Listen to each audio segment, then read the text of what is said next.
ನಮಸ್ಕಾರ ಸ್ನೇಹಿತರೆ, ನಾಳೆ ಡಿಸೆಂಬರ್ 27 ಶುಕ್ರವಾರ. ನಾಳೆಯಿಂದ 11 ವರ್ಷಗಳು ಈ 5 ರಾಶಿಯವರಿಗೆ ಹಣವೋ ಹಣ. ಲಕ್ಷ್ಮೀದೇವಿಯ ಕೃಪೆಯಿಂದಾಗಿ ಶ್ರೀಮಂತಿಕೆ ಹುಡುಕಿಕೊಂಡು ಬರುತ್ತೆ. ಹಾಗಾದ್ರೆ ಅದೃಷ್ಟವಂತ ರಾಶಿಗಳು ಯಾವುವು, ಅವುಗಳಿಗೆ ಏನೆಲ್ಲ ಲಾಭ ಸಿಗುತ್ತೆ ನೋಡೋಣ. ಅದಕ್ಕಿಂತ ಮೊದಲು ಲಕ್ಷ್ಮೀದೇವಿಗೆ ಭಕ್ತಿಯಿಂದ ಲೈಕ್ ಕೊಟ್ಟು ನಮ್ಮ ಫೇಸ್ಬುಕ್ ಪೇಜ್ ಅನ್ನು ಫಾಲೋ ಮಾಡಿ. ಇನ್ನು ನಿಮ್ಮ ಜೀವನದ ಸಕಲ ಸಮಸ್ಯೆಗಳಾದಂತಹ ಸತಿಪತಿ ಕಲಹ, ಪ್ರೀತಿಯಲ್ಲಿ ಮೋಸ, ಭೂಮಿ ವಿಚಾರ, ಕೋರ್ಟ್ ಕೇಸ್, ವ್ಯಾಪಾರ, ಹಣಕಾಸಿನ ತೊಂದರೆ, ಸಾಲಬಾಧೆ, ಸ್ತ್ರೀಯರ ಗುಪ್ತ ಸಮಸ್ಯೆ, ಹೀಗೆ ಹಲವಾರು ಸಮಸ್ಯೆಗಳಿಗೆ ಶಾಶ್ವತ ಪರಿಹಾರ ಮಾಡಿಕೊಡ್ತಾರೆ. ಡಿಸ್ಪ್ಲೇ ಮೇಲೆ ಕಾಣ್ತಕ್ಕಂಥ ಗುರೂಜಿ ನಂಬರ್ಗೆ ಒಮ್ಮೆ ಕರೆ ಮಾಡಿ. ಹೌದು, ಈ ಡಿಸೆಂಬರ್ 27 ಶುಕ್ರವಾರದಿಂದ ಮುಂದಿನ 11 ವರ್ಷಗಳು ಈ 5 ರಾಶಿಯವರಿಗೆ ಶ್ರೀಮಂತಿಕೆ ಹುಡುಕಿಕೊಂಡು ಬರೋದ್ರ ಜೊತೆಗೆ ಲಕ್ಷ್ಮೀ ದೇವಿಯ ಕೃಪೆ ಇರೋದ್ರಿಂದಾಗಿ ಹಣವೋ ಹಣ ಅಂತ ಹೇಳಬಹುದು. ನಿಮ್ಮ ಆರ್ಥಿಕ ಪರಿಸ್ಥಿತಿ ಸಂಪೂರ್ಣವಾಗಿ ಬಲಿಷ್ಠವಾಗೋದ್ರ ಜೊತೆಗೆ ಪ್ರಯಾಣದ ಮಾಧ್ಯಮದ ಮೂಲಕ ಕೂಡ ನೀವು ಹಣವನ್ನ ಸಂಪಾದನೆ ಮಾಡುವಂತಹ ಯೋಗ ಇದೆ. ಮದುವೆ ಆಗಿರುವವರ ದಾಂಪತ್ಯ ಜೀವನ ಚೆನ್ನಾಗಿರ್ಲಿದ್ದು ಪ್ರೀತಿಸ್ತಿರ್ತಕ್ಕಂಥ ಜೋಡಿಗಳ ಲವ್ ಲೈಫ್ ಇನ್ನಷ್ಟು ಉತ್ತಮಗೊಳ್ಳುತ್ತೆ ಅಂತ ಹೇಳಲಾಗ್ತಿದೆ. ಇನ್ನು ಈ ರಾಶಿಯವರಿಗೆ ವ್ಯಾಪಾರದಲ್ಲಿ ಅಂದುಕೊಂಡಿರೋದಕ್ಕಿಂತ ಹೆಚ್ಚಿನ ಲಾಭ ಸಿಗೋದ್ರಿಂದ ಹೆಚ್ಚಿನ ಹಣವನ್ನ ಸಂಪಾದನೆ ಮಾಡೋದಕ್ಕೆ ಸಾಧ್ಯವಾಗುತ್ತೆ ಅಂತ ಹೇಳಲಾಗ್ತಾ ಇದೆ. ಈ ರಾಶಿಯ ಜನರು ಪ್ರತಿಯೊಂದು ರೀತಿಯ ಸುಖ ಸಂಪತ್ತನ್ನ ಪಡೆದುಕೊಳ್ತಾರೆ. ದೊಡ್ಡ ಪ್ರಮಾಣದಲ್ಲಿ ಧನ ಲಾಭವಾಗುತ್ತೆ. ಉದ್ಯೋಗದಲ್ಲೂ ಕೂಡ ಒಳ್ಳೆಯ ಫಲಿತಾಂಶಗಳನ್ನ ಈ ರಾಶಿಯವರು ಪಡೆಯೋದ್ರ ಜೊತೆಗೆ ಪ್ರತಿಯೊಂದು ಯೋಜನೆಗಳು ಕೂಡ ಸಫಲವಾಗುತ್ತೆ. ಈ ಸಂದರ್ಭದಲ್ಲಿ ನಿಮ್ಮ ದೇಶ ವಿದೇಶವನ್ನ ಸುತ್ತಾಡುವಂತಹ ಕನಸು ಈಡೇರುತ್ತೆ ಅಂತ ಹೇಳಲಾಗ್ತಿದ್ದು, ಹೆಚ್ಚಿನ ಹಣವನ್ನ ಸಂಪಾದನೆ ಮಾಡುವ ಮೂಲಕ ನಿಮ್ಮ ಲೈಫ್ ಸ್ಟೈಲ್ ಅನ್ನ ಇನ್ನಷ್ಟು ಅಪ್ಡೇಟ್ ಮಾಡ್ಕೊಳ್ತೀರಾ ಅಂತ ಹೇಳಲಾಗ್ತಾ ಇದೆ.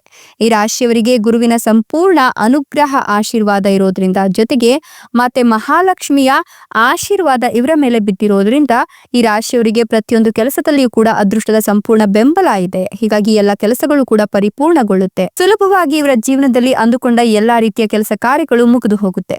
ಕಠಿಣ ಸವಾಲುಗಳನ್ನ ಕೂಡ ಇವರು ಬಹಳ ಎಚ್ಚರಿಕೆಯಿಂದ ಎದುರಿಸಿ ಬಹಳಷ್ಟು ಬೇಗನೆ ನಿವಾರಣೆ ಮಾಡ್ಕೊಳ್ತಾರೆ ಅಂತ ಹೇಳಬಹುದು. ಮುಂದಿನ ದಿನಗಳಲ್ಲಿ ವ್ಯಾಪಾರಿಗಳು ದೊಡ್ಡ ಲಾಭವನ್ನ ಪಡೆದುಕೊಳ್ತಾರೆ.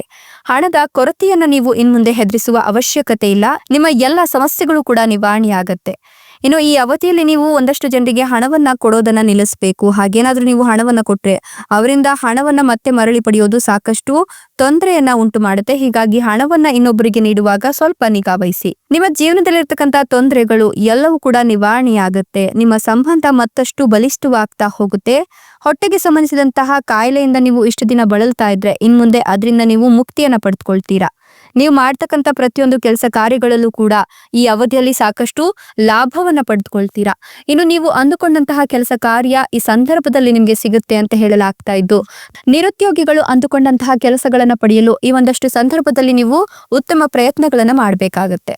ಇನ್ನು ವಿದ್ಯಾರ್ಥಿಗಳು ಪರೀಕ್ಷೆಯನ್ನು ಎದುರಿಸ್ತಿದ್ರೆ ಉತ್ತಮ ಅಂಕಗಳನ್ನ ಪಡೆಯುವ ಸಾಧ್ಯತೆ ಇದ್ದು ಈ ವರ್ಷ ನಿಮ್ಗೆ ಅತ್ಯುತ್ತಮ ಸ್ಥಾನವನ್ನ ತಂದುಕೊಡುತ್ತೆ ಅಂತ ಹೇಳಬಹುದು. ನೀವು ಈ ಒಂದು ಸಂದರ್ಭದಲ್ಲಿ ಹೆಚ್ಚಿನ ಹಣವನ್ನ ಖರ್ಚು ಮಾಡ್ಲಿಕ್ಕೆ ಒಂದಷ್ಟು ಕಾರಣಗಳು ಉಂಟಾಗತ್ತೆ. ಆದ್ರೆ ನೀವು ಪ್ಲಾನಿಂಗ್ ಪ್ರಕಾರ ಹಣವನ್ನ ಖರ್ಚು ಮಾಡಿದ್ರೆ ನಷ್ಟ ಸಂಭವಿಸೋದನ್ನ ತಪ್ಪಿಸಬಹುದು. ನಿಮ್ಗೆ ಹೆಚ್ಚಿನ ಸವಾಲುಗಳು ಎದುರಾದಾಗ ಮಾತೆ ಮಹಾಲಕ್ಷ್ಮಿಯ ಅನುಗ್ರಹ ಇರೋದ್ರಿಂದ ಶ್ರೀಮಂತಿಕೆ ನಿಮ್ಮನ್ನೇ ಹುಡುಕಿಕೊಂಡು ಬರೋದ್ರ ಜೊತೆಗೆ ಹಣವೋ ಹಣ ಅಂತ ಹೇಳಲಾಗ್ತಿದೆ. ಇಷ್ಟೆಲ್ಲ ಲಾಭ ಮತ್ತು ಅದೃಷ್ಟವನ್ನ ಪಡಿತಿರ್ತಕ್ಕಂಥ ಅದೃಷ್ಟವಂತ 5 ರಾಶಿಗಳು ಯಾವುವು ಅಂದ್ರೆ ಕುಂಭ ರಾಶಿ, ಸಿಂಹ ರಾಶಿ, ಮೀನ ರಾಶಿ, ವೃಶ್ಚಿಕ ರಾಶಿ, ತುಲಾ ರಾಶಿ. ಇವುಗಳಲ್ಲಿ ನಿಮ್ಮ ರಾಶಿ ಇದ್ದರೂ ಇಲ್ಲದಿದ್ದರೂ ಭಕ್ತಿಯಿಂದ ಓಂ ನಮೋ ಮಾತೆ ಮಹಾಲಕ್ಷ್ಮೀ ದೇವಿಯೇ ಅಂತ ಕಮೆಂಟ್ ಮಾಡಿ. ಧನ್ಯವಾದಗಳು.